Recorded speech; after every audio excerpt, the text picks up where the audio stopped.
asalaamaaleykum mbokku téléspectateur waa Ëttu Ndaanaan ñuy am mbégte rek di leen dalalaat wax bu nekk rek ci samedi ci 20h ci seen chaîne bi nga xamante moom mooy chaîne u Aada ak Cosaan ñuy wax rek namoon na leen ndax bu ñu toogee diir bi nga xamante ni ñaari weer wala tuuti moo ko manqué rek gisuleen ñu ci écran yi mu di woon rek ay matuwaay yi nga xamante suñu kilifa yi ñoo ko jëloon rek ndax mbas mi nga xamante ni dafa laal àdduna wërngal këpp rek pour rek ñu aar ñu ñun ñi nga xamante ni ñun ñooy liggéey ci biir télévision yi ndaxte duñ am ñi nga xamante ni télétravail la ñuy def am ñi nga xamante ne duñ leen wax nañu toog seen kër rek jël ay matuwaay rek pour que nga xamante ni ku nekk dana mën a mucc ci mbas mi. loolu rek artistes yi ñoom ñu continuer di bay seen waar saa su ne ndaxte léegi kenn xaaratul média traditionnel rek pour fësal li nga xamante moom mooy def boo leen gisee am na li nga xamante ne ñoom ñi ngi ko doon liggéey ñu koy gis ci réseaux sociaux yi ci la leen doon suivre léegi nag dafay baax li nga xamante ne heure bu ñu duggee ñun jëlaat suñu liggéey rek du ñuy ànd ak ñoom ci lu ñu doon def li naam xaw na jàll tuuti wante du ñuy wax rek liggéey bi nga xamante ne bu jàmbaare la du mës a suulu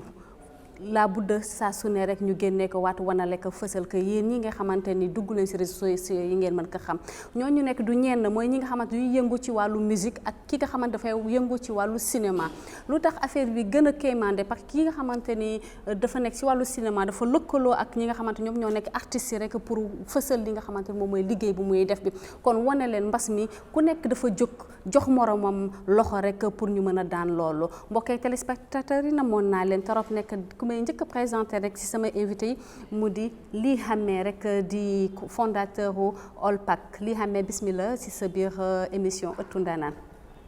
jërëjëf Maymouna bismillah rahmaani rahim comme ni ko waxee ni Ly Hamé laa tudd man maay directeur u studio OLPAC donc di la wax rek bismillah ci sa biir kër. donc muy cinéaste di réalisateur di def ay vidéo yu jéggi dayo keneen ku ci topp ki rek muy Mouhamed Samba Seyid nekk moom mooy président Elwane boo ko déggee rek moom mooy ay couleurs yu bëri la boole rek pour wane la diversité bu nekk bi ci biir Mauritanie Mouhamed bismillah. marhaba bik jërëjëf Maymouna marhaba bik. Je suis Mouhamed Seyid président groupe Elwane marhaba bik Jazik Mouhamed ak keneen ki ci topp ki nekk mu mooy leader vocal bu groupe Walfajri di bokk aussi ci Walf Music Record bokk aussi ci association El Fajri ñu bëri li nga xamante ni ñoom yëngu nañ ko ci jamono bi wante mu gën fi mu toogal nekk ci première partie bi nekk ki nga xamante ni moom mooy Papis Diarra mu am benn initiative bu nice rek ma lay bàyyi rek di la nuyu kooku nga xamante ni moom mooy Seydou bismillah ci sa biir kër. waaw maa ngi lay nuyu di la ziar di kontaan aussi ci invitation bi ci dalal bi fii di wax ni aussi vraiment namoon nañ ñëpp wax dëgg yàlla lii dañ ko doon xaar parce que wax dëgg yàlla ñaari weer wala ba dem ñett yi nga xamante ni wax dëgg yàlla nit ñi dañoo lëlu woon rek seen kër yi bon malgré tout ñuy jéem a def dara pour dara daal donc vraiment maa ngi nuyu waa téléspectateur u Ëttu Ndaanaan yëpp. merci Seydou noonu rek ñaari weer ñetti weer mais ñoom ñu nekk ci liggéey bi waaye léegi nag mbokk yeeg téléspectateur bi lu ñuy njëkk a def moom mooy wane vidéo bi nga xamante ni kii di fondateur u OLPAC studio moom réalisé na ko ba pare après ñu ñëw nag faram-fàccee lu tax moom moo jël initiative bi ak naka la ko liggéeyee kon nag nanu seetaan clip bi rek dellu si waat nu mu tudd encore ati les appose ta main ok d'accord kon ñu dem sama réalisateur na ma yóbbu dellu si waat.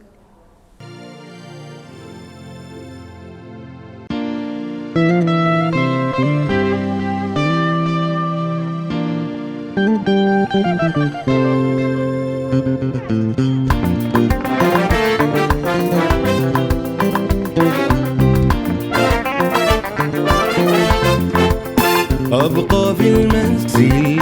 لإنقاذ الأرواح أبقى في المنزل قدر الإمكان أبقى في المنزل لإنقاذ الأرواح أبقى في المنزل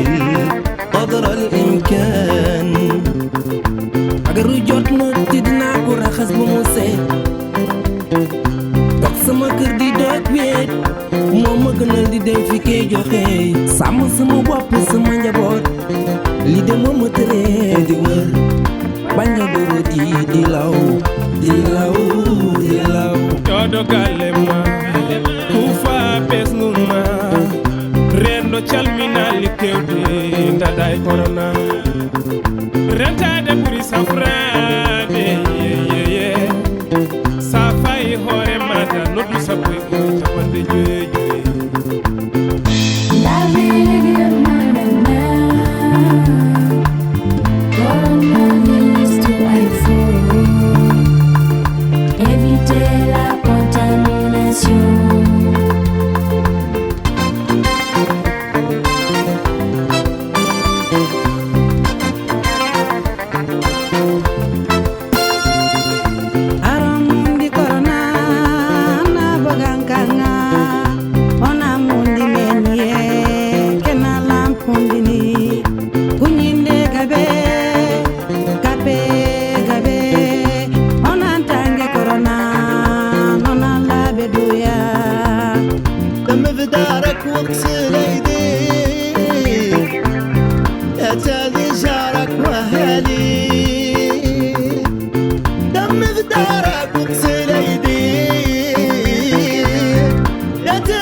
boros bonɗo feeñi sari mende saare ko allah dondata ko haɗa ko yottare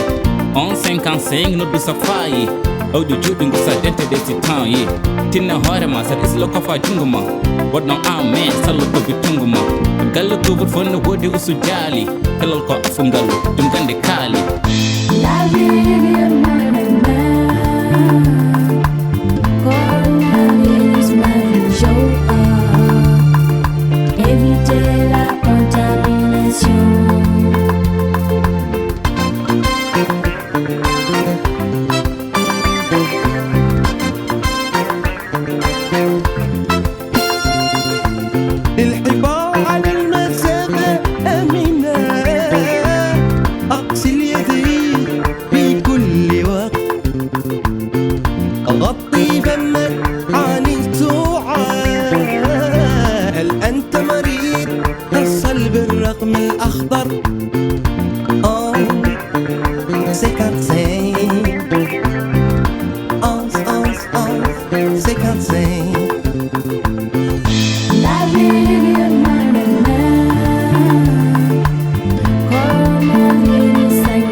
أبقى في المنزل لإنقاذ الأرواح أبقى في المنزل قدر الإمكان أبقى في المنزل لإنقاذ الأرواح أبقى في المنزل قدر الإمكان أبقى في المنزل لإنقاذ الأرواح أبقى في المنزل قدر الإمكان أبقى في المنزل لإنقاذ الأرواح أبقى في المنزل قدر الإمكان أبقى في المنزل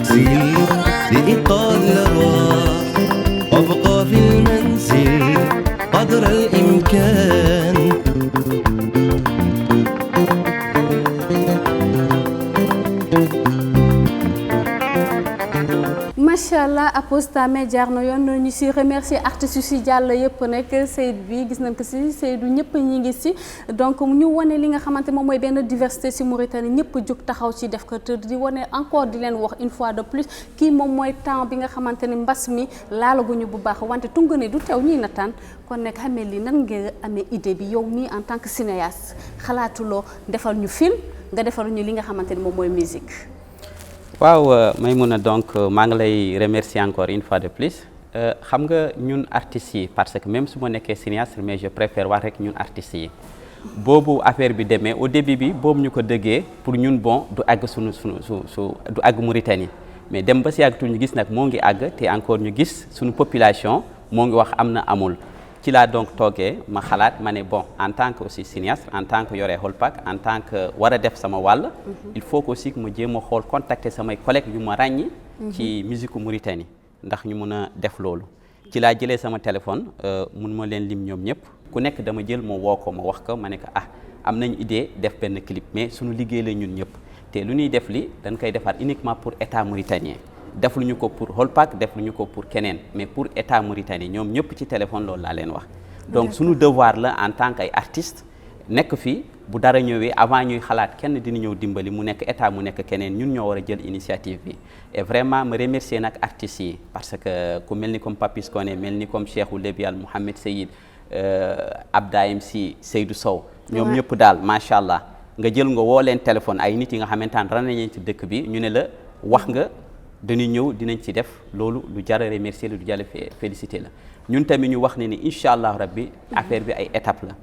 mais man du ma musicien xaw ma musique ci laa nag woowee Papis ma ne ko Papis yow yaay musicien yow yaay compositeur est-ce que mun lañ la confier wàllu yëpp defal ba mu pare nga woo ñu ñëw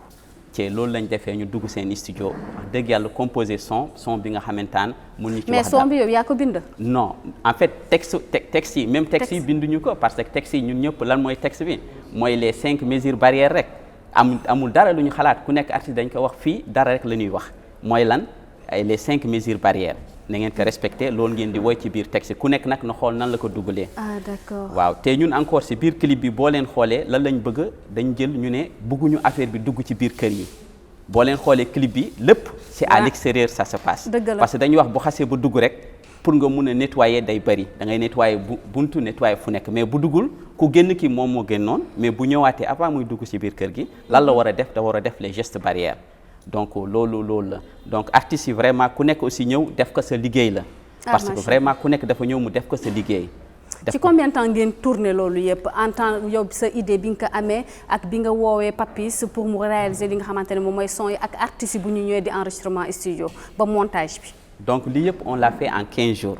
waaw en 15 jours et vraiment comme lu mu lay wax li rek parce que c'était pas facile parce que période buñ bëggoon bi def loolu boo ma woowee artistes yi dafa nekkoon période bi nga xam tam ba gënoon bi métti parce que affaire baa ngi fii ñoo ngi wax est-ce que dañoo dugg ci 0K ñoo ngi ci 0K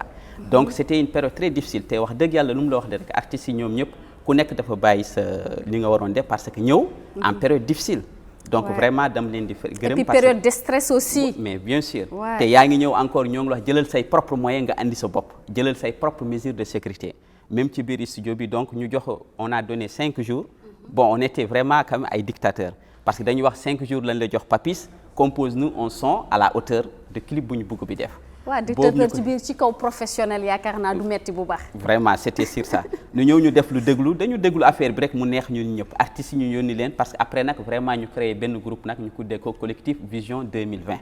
parce que collectif boobu lu tax nag dañu bëgg léegi chaque fois. bu ay initiative ñëwee mu mel ni comme ay fête indépendance wala mel ni daal dara collectif boobu rek automatiquement dañuy def benn initiative quoi. donc ci la ñu defee Papis donc mu composé ñu déglu ko artistes yëpp dañ ko déglu benn jour yëpp dugg leen ku nekk wax man pare na ñu ne léegi est-ce que dañuy woo par benn nit ñëw ñu ne non nañ ñëw ñun ñëpp ambiance su artiste donc nañ def suñuy mesure de sécurité mais ñu daje foofu gars yi jël enregistré pour mixage bi après nag ñun ñu jaar nag ci lu ñuy wax tournage clip bi c'était nag partie bu gën a bi metti aussi parce que xam nga chaque étape de création partie bu metti la donc aussi sunu boobu ñu normalement yéen a ngi yore nii parce que aussi artiste bu nekk boo mu duggee studio mu enregistré ba pare dañ def ak moom benn interview mu préparé sortie clip bi dinaa leen ko tegal mais sama beneen émission incha allah kon nekk kocc leen ko foofu waaw donc interview na ku nekk aussi nag mu wax ne ni xam ngeen ni ñun def nañ lii lu tax ñu ñëw ñu def ko pour yéen la donc alhamdulilah après nag ñu jaar ci tournage yu clip yi aussi concept clip yi dafa simple. dañuy wax artiste bu nekk dañu bëgg gars yi xàmmee ci yow. d'accord ñu xàmmee ci yow donc dañuy ñëw sa kër et. jouer ak man Fama Mbaye xàmmeewu ma ko ci woon ndax masque bi moom vraiment xàmmeewu Fama Sey la ma mi anditaani moo ñende hen. Ouais, effectivement wax nga dëgg parce que artistes yi dañu ne mais ñu ne ko non mais c'est que ñun lu ñuy def li il faut que ñu def ko les mesures barrières. parce que loolu la quoi et artistes yi vraiment ku nekk aussi dafa comprendre ni liggéey bi lan la du man mais liggéey bi lan mooy ñu sensibiliser population bi ci lan mooy. Covid 19. parce que boo gisee artiste bi nga bëgg. bi nga teg xel. nga gis mu def loolu xam nga ni du foo. du ay foo wante yow tam ku jar a jaajëfal comme ni nga ko waxee rek état bi moo tax nga jóg nga defar ko tax boo jàppalee état bi jàppale nga sa bopp jàppale nga ñeneen ñi Seyd شفناك في هذه الكليب اللي كنت نخرصوا هذا وهو عنده سينايست وعنده كومون سا سي باسي ليك ريلاسيون معاكم والتسجيل وزمان كان زمان مولي متين هذا كل حد كانت خوف كان هون وذاك والله لا مرحبا بكم السهلة أنا شرفت بالاستضافة شاكركم نختار نقول لأن شاكر لي المخرج اللي كان شخص متميز وعمله شاكر عليه. احنا طبعا كانت تلك الفترة تسجيلنا كانت فترة صعيبة لأن الناس كاملة خايفة ما فات قاع عرفت الطريقة اللي تتكيف بها في هذا الكوفيد اللي قاع يتواسي معه. وقطعا لين طرح علينا الرواية بقينا باحرين كاننا نطرحوا بصمة والله ما نطرحوها في العمل. كان الناس كان نوافقوا والله ما نوافقوا لي واخترنا نوافقوا لي لأن هذا هو دور للزارتيست والله لابد يشاركوا للمجتمع يوجهوه يعطوا للسيبيليزاسيون للناس وتو اخترنا نعودوا مادة مشاركة في هذا وقطعا انه كان وقت صعيب. انا تولاني طريقة النظافة اليدين وهو اللي طرح الفكرة اللي هو الكاتب السيناريو واحد ما يخش في الدار كان المراد ما يخش في الدار انه يحترم دخول الدار وطريقة مالي تاعي والله رواية اللي تعدلت تصقل ايديك هو اللي اقترح ان نطرحهم معي واني نعود نصقل ايدي ونصد شغل معي ياك نعتلني لين تي ونعود ما نمس تاعي ولا رواية يكون في تصقل ايدي ذا قال انا قايبينه للناس كاملة ما يرى الله حد يتيك وني نصقل ايدي وصقل معي نعود عارف شنو نظافته حق وبالتالي مالي لين عدلتها اعطيت اشاره على ان هذا ولي تواسع هذا كان سيناريو والله يا اخي انت انتاك ارتيست اللي شفت هذا هو العدد قلت عنه حالا شكرتها يا قير موريتان هذا الناس فر كل حد يتعاون ولو جانا شيت اوت 200 كل حد يعطي الايد الاخر ذاك انيشياتيف كوما شفتها شفنا ذيك الروايه هي السبب اللي فرضتنا لاننا نشاركوا ذا العمل. انا اتصل بي هو اللي هو كان متلفن علي وطرح لي الفكره ومنين طرحها لي قال لي لانه لا عمل تطوعي ما انا دايرين به الفضل ولا انا دايرين به انتاج ولا انا دايرين به شيء لا دايرين نشاركوا كدور الفنان. الطبيب عنده دور يلا اللي يشارك بالتضحيه في العلاج المرضى وكيف الجيش رانا موجهين لهم كاملين تحيه من هون وكيف الاعلاميين تلفزات والاعلام ذا كامل كان مشارك كله عنده دور مواطنين هم اللي يشاركوا المجتمع المدني يشارك ما انا ماني ان شاء الله متفقد حد انه ما طرح بصمه في هذا العمل هذه التوعيه تبارك الله شاكر موريتاني كامل على اللي عدلت ذاك وبالتالي احنا طرحنا بصمه ومشيتي له الاستديو جيت مخلع لان ذيك الفتره الحقيقه الاستديو فيه التكنيسيان وفيه المهندسين وفي الناس اللي تشارك وبقينا ذاك النهار الحقيقه ما نعرفوا الطريقه اللي هي حتى الميكرو قدامك ما تعرف كانك تلقط منه لا قدر الله روايه باللي ميكرو كان في خطوره وزاد وما يعرف حد المرض منين وبالتالي ماسكات اللي ما فات الناس تعودتهم احنا سجلنا للتسجيل ما فات الناس عاد تعرف ماسكات كاع قطعني قباط حولي وجيتوا عندي حولي ودرت وسجلت عندي الحولي كيف وقت تسجيلي ومن بعده دائما من الميكرو وراجين ان شاء الله الحمد لله عدلنا بصمه ونين جاني عند الدار للدار من انفسهم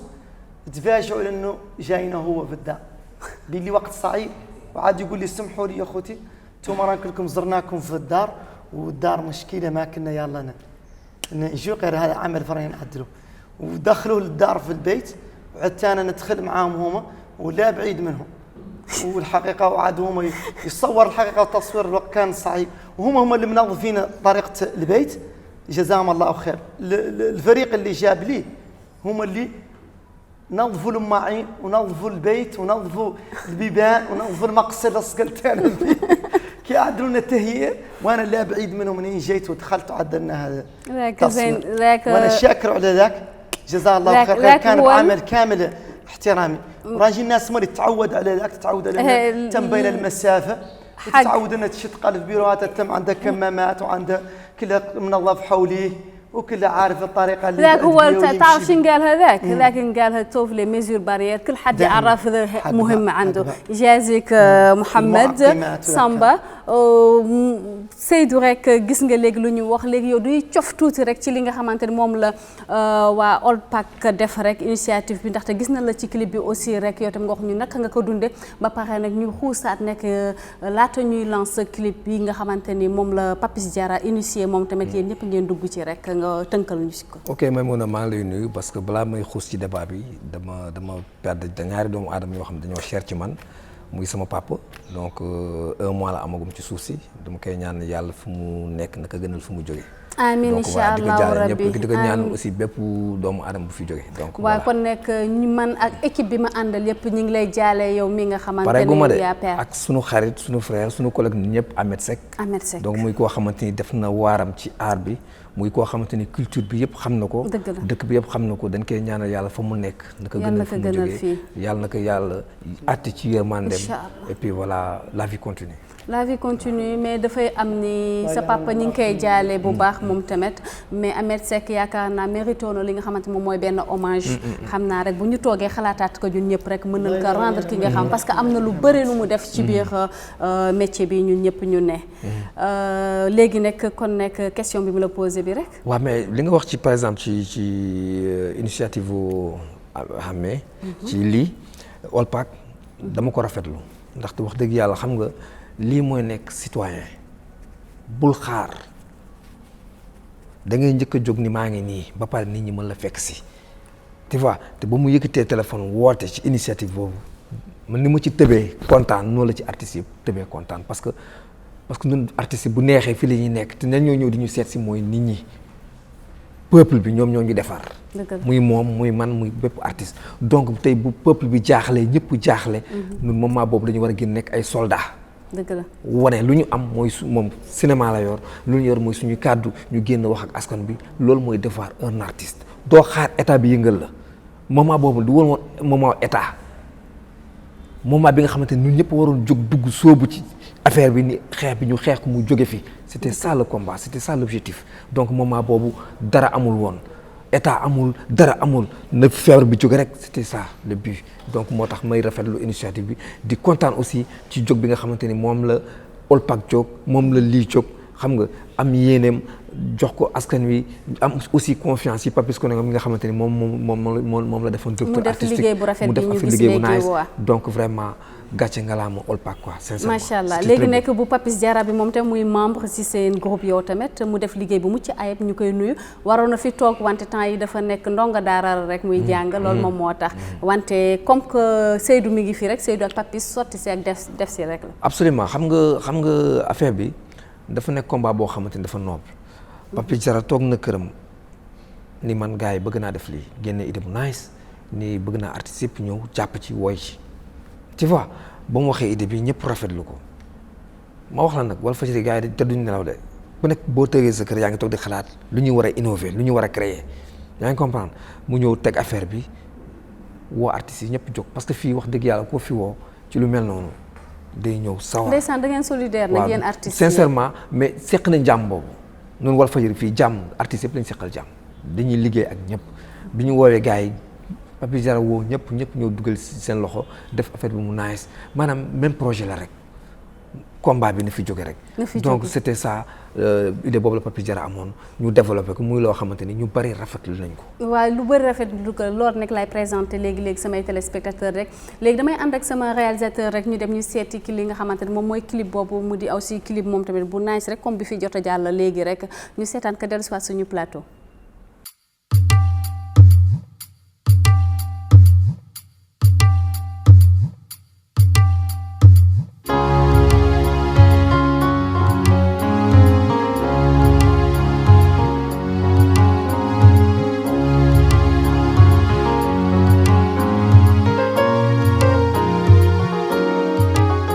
Safroɓe gonanien to liggeyɗo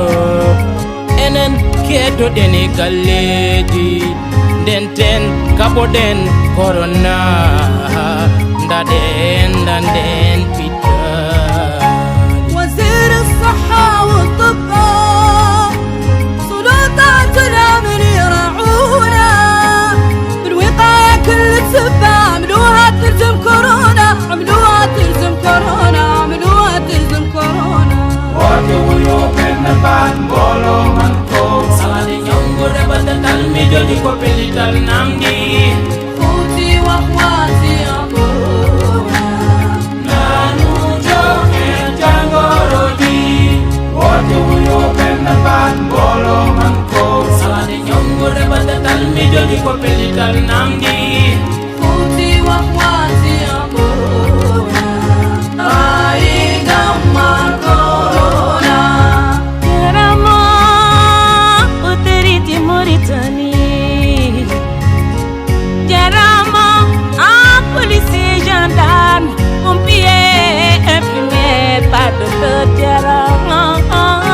Wate corona ado tora loda Wate corona ado mantora li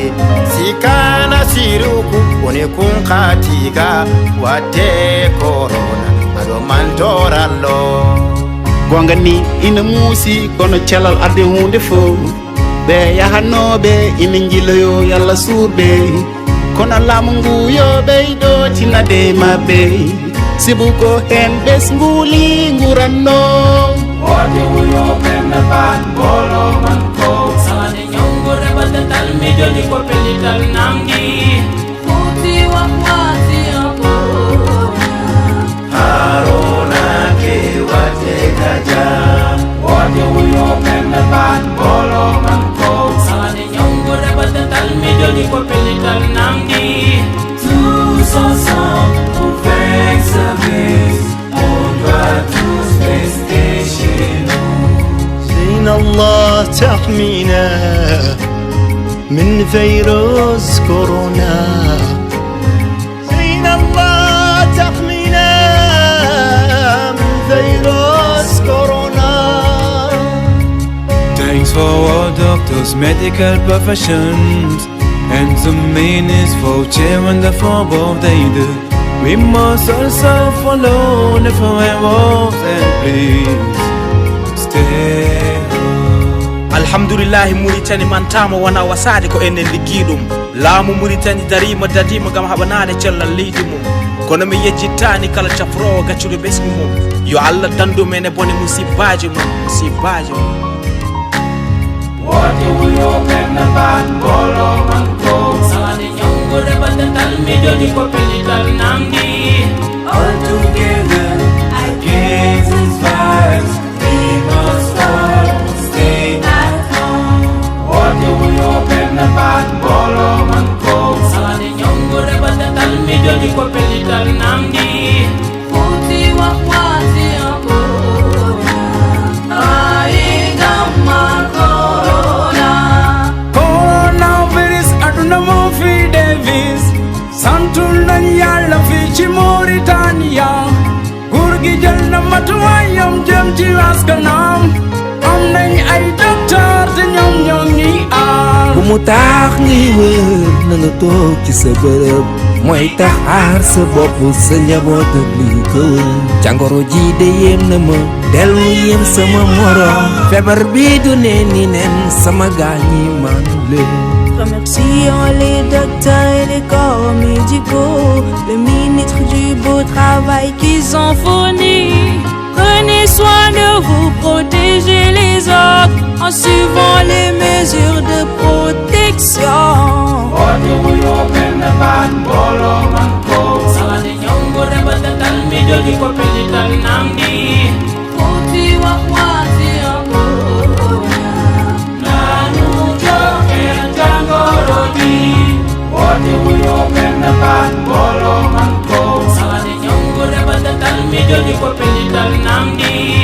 All together against this virus. soldateɓe darima wallude yene rentade doctereɓe mbaɗi gueɗal mumen ƴetti yeeso moni fona walla banggue mum ndenoɗen corona yo allah dannam danda en ha jammata ñuni nen la Mauritanie ben tella dimbalante warna pour xaabi way ko jox ma jox la mbolo moy doole suñu jàppante dara duñu gaañ watti ñani bone ona toho kani ono jamani tiga midi madina ki wati gaja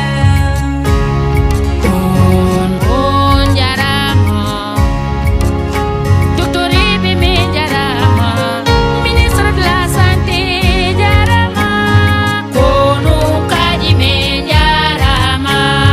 Wadi wuyo benna ban bolo man ko sawade nyongo rebata tal mi jodi ko pelital namdi Futi wakwati akona nanu joke jangoro di Wadi wuyo benna ban bolo man ko sawade nyongo rebata tal mi jodi ko pelital namdi tous ensemble pour faire service on doit tous rester chez nous tous ensemble pour faire service Aidama corona tous ensemble pour faire service Corona ke watekaja mbokk yeeg téléspectateur bi gis ngeen rythme li nga xamante ni moom mooy way bi mu ñuy fàttali lu bëri gis ngeen nun ko defee chorégraphie yu si nekk yëpp macha allah mention spéciale liggéey bi rafet na set na rek comme bu fi jàll bi léegi macha allah mu di booloo ba nga xamante moom ngeen def yéen ñi artistes yi wante tey nag ñi ngi waxtaane li nga xamante ni moom mooy presque pré Covid wala vivre avec virus bi donc léegi yaakaar naa wax ji day soppeeku. leneen di day soppeeku mais ci soppeeku yooyu yëpp dafay ànd ak li nga xamante moom mooy mesure barrière yi léegi nekk lii yow gis nga kii lu ñu wane léegi-léegi moom mooy sànni si sa kàddu rek dinaa ñëwaat si yow Seydou pareeguñu lii lan nga gis si poste bi ñu nekk ndaxte ubbi nañu tey frontières yi si transport interurbain yi ubbi nañu li nga xamante couvre-feu bi dindi nañ ko léegi lan nga am li ngay wax léegi. waaw donc liggéey bi dafa war a gën a tar wala. bien sûr en fait les gars lañ gën a mun a lañ gën a war a mun a góorgóorlu parce que xam nga ñu ne la boo feebaree boo wëree doo jóg rek nga daw da nga war a léegi commencer en convalescence da nga war a léegi nekk en mesure nga xamante ngay nar a récupérer ndànk-ndànk. avant may dugg ci loolu parce que aussi samay collègues artistes lañ il faut que ma féliciter aussi encore seen clip bi ak seen initiative bi ak beneen concept lañ andi. et aussi am na yeneen artistes encore vraiment bu ñu xoolee quand même état mauritanien. macha allah artistes yu bëri jël nañ ay initiative yu dekk ay concepts yu différents ku nekk bu defee da ngay wax ne ni xanaa bii beneen modèle la. dëgg la donc voilà maintenant bu ñu dellee ci acte vivre avec le virus xam nga dañuy egg fenn. ay yeneen dëkk ñoom depuis bu yàgg def nañ déconfinement officiellement ubbi nañu léegi dindi nañ couvre-feu bi et ubbi nañ encore yoon yi pour le transport interurbain mais léegi la nit yi la ñu gën a war a moytu parce que xam nga lii du soriwul ak ngeen baal ma mais soriwul ak paludisme xam nga paludisme boo bëggul mu dal da ngay dugg ci moustiquaire nga nelaw fii tamit xam nañ ni boo ko bëggee éviter lan nga war a def les mesures barrières donc nit ki dafa war a dund ak loolu et nga xam ne ni aussi lii sens de responsabilité la parce que nit bu nekk da ngay xam ne ni yow yaay génn mun naa am sa famille génnul de ñoo ngi si biir kër gi tëdd ñoo ngi si biir kër gi toog mais yow yaay génn di dem donc yow yaa war a moytu parce que lii boo demee boo demee nga am ka nga jàpp ka boo duggaatee sa kër c'est que da ngay encore contaminé ñu nekk ci sa biir kër yëpp fekk kenn ndeysaan génnul yow yàgg donc yow mii di génn yaa war a nekk responsable. macha allah donc ñun ñëpp vraiment dañ ci war a jàpp parce que aussi xam nga tij mu baaxul mun ñu encore nekk rek ñu ne on arrête toutes les activités. parce que aussi nous sommes des gens civilisés xam nga ñun suñu développement egg na fenn bi nga xamantaan waruñu jàpp rek ñu ne benn maladie dafa war a stopper vraiment le fonctionnement d'un pays et mondialement aussi warul nekk essayer de comprendre mais il faut que nit yi xam ne ni état bu waxee léegi dindi nañ couvre-feu ubbi nañ yoon bi ça ne veut pas dire que léegi ku la neex lu nga def lu la neex chauffeur bi par exemple moo joxe benn exemple bu yomb chauffeur bi yore transport normalement moom moo war a def première mesure de barrière moo koy def war na jënd ay gel parce que sa ticket bi ngay jënd billet bi normalement dañ ci war a intégrer butéelu gel bi cherul donc passager bu ñëw ñu jël ñu jox la sa butéelu gel jox la sa masque ñu ne la le temps ngay def distance bi yore lii nga def boo wàccee nga dem nga ànd ak loolu donc loolu yëpp ay mesures yi nga xamantaan yu yomb bu ko ku nekk bu si jàppee rek incha allah yàlla aussi dinañ ci macha allah mu di li nga xamante ni idée bu baax la te yaakaar naa ñuy seetaan ni daan ci bàyyi xel bu baax a baax waa Pape Seydou def nañu clip bi comme moom nu ngi ko waxee rafetlu na ko et tout wante gis nañu li nga xamante ne moom mooy période bi metti woon na lool ci yéen artistes yi naka ngeen dundee lan la impacté ci yéen. déjà dañuy remercier artistes yi parce que aussi il faut que mu leer ci dopp nit ñi mooy que ni zéro ouguiya génnu ci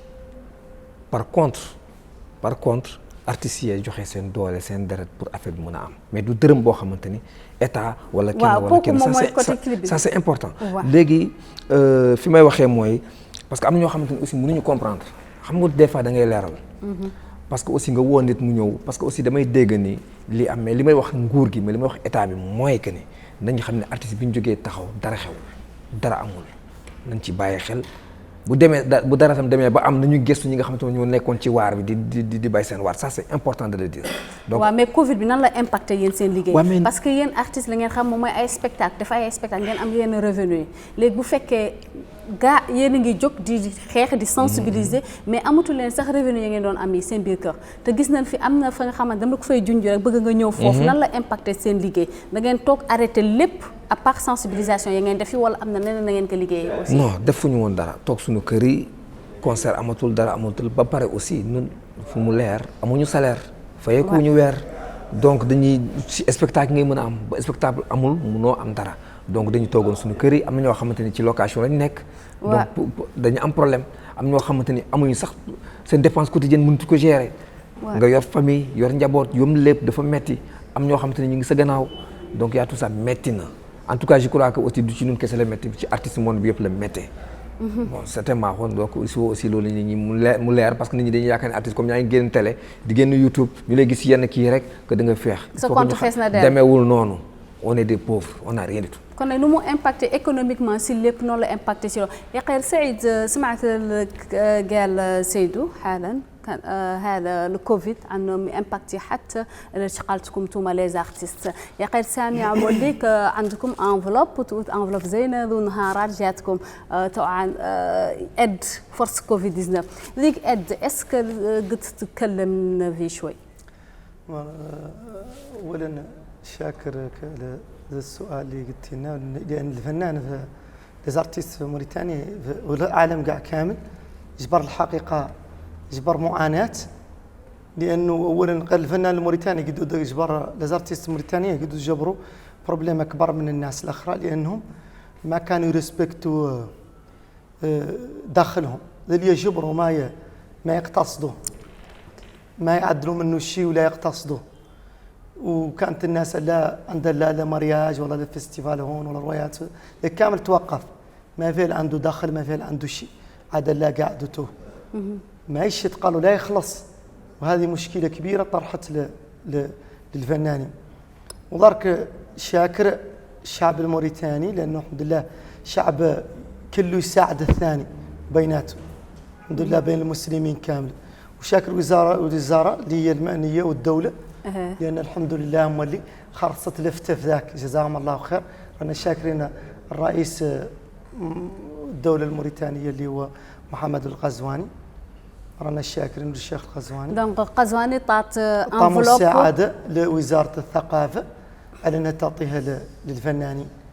ونعرفوا أنها قطعا قلت الفنانين أكثر يلا ينعطى لهم لانهم نعرفون ظروف الدوله ونعرف ان ما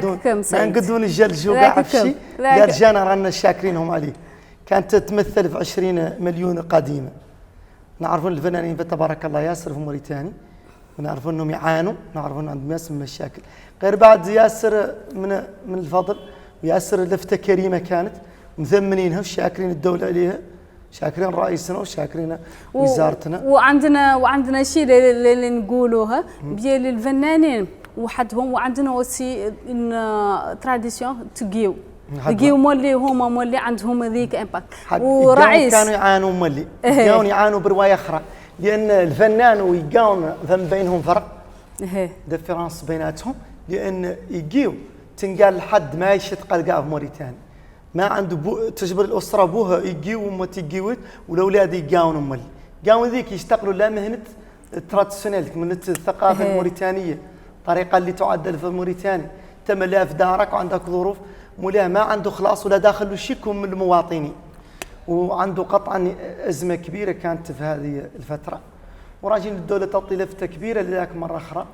ومرات اخرى وللمواطنين بما ما اللي ان شاء الله وربي. waa mbokk yi rek doon indiwaat benn précision bu ndaw rek parce que dafa am benn enveloppe 20 millions bi nga xamante ni suñu président de la république Mouhamed Cheikh Ghazouani moom moo ko jox artistes yi, wante ne mu xaw lu ci lëndëm tuuti rek ndaxte duñu wax artistes yi ñi nga xamante duñ ko métier woo di ko liggéey wala ñi nga xamante ni moom mooy géwal yi, parce que ñëpp la Covid 19 impacté mu waroon leer nekk ñoom nag ñu jàpp bu fekkente ni géwal yi lañ ko jox ñoom artistes yi war na leen jox te lu ñu joxale aussi war nañ ko gën a yokk pour que ñoom ñëpp ñu mën ci suturlu. kon nekk émission bi léegi muy jeex damay bàyyi Seydou rek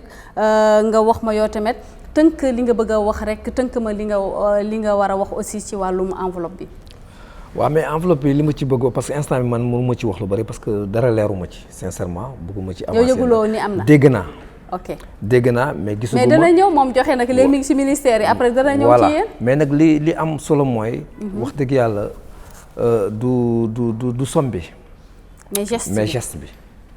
geste bi mais nag seulement que bu ñëwee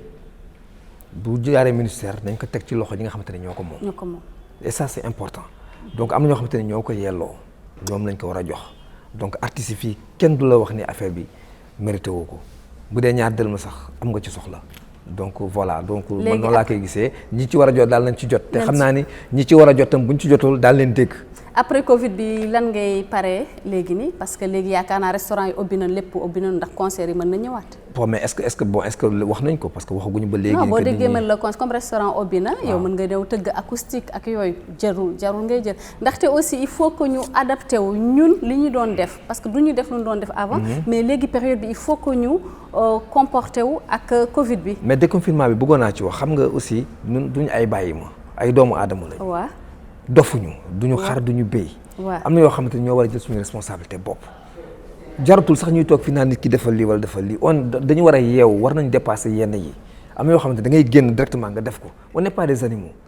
nguur gi waratul sax taxaw naan def leen lii wala def leen lii ñun ñoo jël suñu responsabilité bopp on gère yeneen réew yi raw ñu gën a ñun africain dem dañoo war a yeewu suñu bopp am na yoo xamante ni dafa doy publicité bi tax dafa war dañ ko war a bàyyi. léegi xam nañ je crois même boo demee ci biir bàyyi bi. Fuuta gi nit ñi xam nañ luy Covid 19 luy corona. donc doy na nit ñi yeewu gérer suñu bopp et puis yàlla musul nañ ci lii tegg ko sànni. amiin donc voilà. amiin incha allah Seydi كلمة تالية في البرنامج. اولا نختار نوجه تحيه كبيره لكم انتم بعد كاع التلفزه الموريتانيه وشاكركم شاكرك على الاستضافه الثقافه التلفزه الثقافيه راني شاكر موجه تحيه وشاكرك انت على البرنامج الاستضافه وشاكر الدوله الموريتانيه على تبارك الله اللي عدلت ما شاء الله من كان حضور تبارك الله وكان ما باخلت شيء جزاه الله خير في هذا البلاء اللي راجي عند الله انه يرفع مولانا عن البلاء. نعرف ان فينا فتره من الزمن الانشطه والحفلات واعر اللي تجي الناس وتجي مستوعبتها سورتو كاع المهرجانات اللي مولي عنده لا فيستيفال ولا نعرف في فتره الناس ما تقدم مسموح لها بالتجمع وتوقر طالبين الناس تتكيف مع هذا الناس كامله يلا تتكيف مع الحفلات وقرت كله يتم بينه مع ثاني مسافه وتخلي عن هذاك التعانق والسلام من قريب وتسلم بالايدين فتره من الزمن الين ان شاء الله نقضوا عليه نهائيا ان شاء الله المرض. راجين ان يرفع عنا البلاء عن المسلمين وراجين التوفيق ان شاء الله. merci وشكرا. waa kay jërëjëf Saïd lii rek si yow lay tëjee li nga xamante ne moom mooy émission bi ma bàyyi la rek nga wax sa kàddu bu mujj ci biir fii wax aussi force Covid 19 mi ngi fi kees yi bëri na xaalis lool te jox nañ ko comme nu mu ko waxee léegi nañ ko jox ñu ko yellool léegi yéen tamit est-ce que am na ñaxtu ba ngeen di am rek jëmale ko ci njiitu réew mi daanaka gaa def ngeen te xaaru leen ci ñoom dara wante dafa rafet rek li nga xamante ne mi ngi am ñu mën ko liggéeyee. waaw donc déjà sama ñaari collègues yi wax nañu ci affaire aide boobu bi nga xamante ne montant boobu ñuy dëgg. mais lu mu ci bëggoon leeral rek aussi man xanaa ci appellation bi nañ wax 2 millions parce que wala bu ñu waxee 20 millions gars yi xam ne ni xaalis bu yàgg bi la. mais ci xaalis bu bees 2 millions MRU bi la. waaw xaalis bu bees bi quoi donc 2 millions dugg yàlla donc ci sunu xaalis bu bees bi donc loolu la et comme nuñ ko waxee ni ñoom ñaar. dara lu leer la loolu initiative bu président bu mu def bi la et sama collègue vraiment Seydou wax na ko du montant bi mooy important mais seulement mu dem ci ñu mu war ñuy dem essayer comprendre et xam naa ni aussi bu ñëwee ci loxo ministère et am naa ci man yaakaar incha allah rabbi ñoom dinañ xool ñi nga xamante ne période bu métti woon bi artistes yu jëloon ay initiative def ñu dem ñu gisee ak ñoom buñ ko defil aussi def ñu seen devoir buñ ko defee def nañ seen devoir buñ ko deful def ñu seen devoir mais ñun xam nañ ni moom on a fait ce qu'on devait faire et boobu ñu ko doon def on ne savait pas que président dina jox 2 millions et c'était pas notre objectif là-dedans mais nag ku nekk chaque travail mérite un salaire bu dee ñëw na ku nekk war nañ ko ci jox man donc je parle xanaa kay même ñun journalistes yi sax nekk journaliste culturel war nañ ci bokk de non ñëpp la normalement donc voilà su ma jógee ci foofu nag xam ngeen ni voilà vraiment bon dinaa jéem a tënk rek parce que d'abord dama lay remercier ci invitation bi parce que lu baax la ñun ñëpp ñoo bokk liggéey bi déjà donc ku nekk moo ngi jàpp daf mel ni comme suñu titre vidéo clip rek apostame teg ci sa loxo jàpp ci sa loxo donc maa ngi la ci remercier di si remercier aussi suñu chaîne culturelle bi ñoo ngi koy ñaanal yàlla en fait na nekk vraiment chaîne culturelle mu nekk suñu chaîne référence parce que ñun ñëpp suñu chaîne la donc loolu la gannaaw loolu aussi xam nga artistes yëpp wax naa fi presque seen tour mais aussi il faut ngeen xam ne ni gannaaw lu nekk am na lu ñuy wax ay techniciens parce que man tamit dama yore benn équipe technique buy liggéey ak man bi nga xamantaan su ma waxee la team Holpak Tech soxla mu wax ay nom kon nag jeex na team Holpak voilà donc loolu la et aussi côté musique bi parce que aussi Papis Koné moo composé lépp mais aussi nañ xam ne ni DJ Laos moom moo mixé masterisé affaire bi yëpp quoi donc liggéey daal ñu si liggéey ñu ngi leen di jaajëfal voilà di la jaajëfal yow mi aussi amoon initiative bi mais aussi di remercier ñi nga xamante ñoom ñooy artistes plasticiens yi gis na leen ci clip bi ñu si mel ñoom Ami Sow ak ñoom ñëpp ñu ngi leen di remercier ki nga xamante moom mooy coordonner man la plupart émission yi du Fodé bu Walfadjri moom tamit ñu ngi koy remercier bu baax si émission bi mbokk yeeg xarit yi li moo doon seen émission ëttu ndaanaan tey ci bés bi rek amoon mbégte di si dalal ki nga xamante ni moom mooy Mouhamed Samba Seyid rek di président Elwane di aussi ki nga xamante ni moom mooy Seydou Sow rek di leader vocal bu Walfadjri ak bokk aussi si li nga xamante moom mooy Walf Music Record ak ki nga xamante ni moom mooy Li Hamé rek di cinéaste di réalisateur di aussi nee na artiste rek moom mi nga xamante moom moo jiite li nga xamante moom mooy studio Holpak kon nag maa ngi leen di remercier lii la woon mu di émission bi nga xamante ni ñu réaliser woon ay affaires yu nice si Covid bi mais jàppoon na ñun ñi ñu synchroniser woon suñu chaîne ak chaîne bu mag bi rek bu doon ndigal yu jógee ci kaw rek pour aar ñu ñun ñi journalistes yi rek ñu toogoon nekk lu mat diir ñëwuñu télévision lii moo tax suñu première émission bu ñu ubbi may remercier nekk technique yëpp di commencé vidéo mobile ak sama caméraman yi ñoom ñëpp ku lim juum ñoom ñëpp maa ngi leen di gërëm di leen sant di remercier aussi ñi nga xamante ne aussi moom mooy Kan Hadia di waa musée di directeur musée léegi nekk sama émission yi fii ngeen di ko faral di gis ndaxte du ñuy def benn coopération entre télévision culturelle ak waa musée pour que ñuy mën a def émission yi fii lépp li nga xamante moom mooy artiste la incha allah warab di leen dig dajee nag incha allah sama benn émission wante kocc leen ko rek si réseaux sociaux yi si page yu ëttu ndaanaan rek Facebook incha allah وربي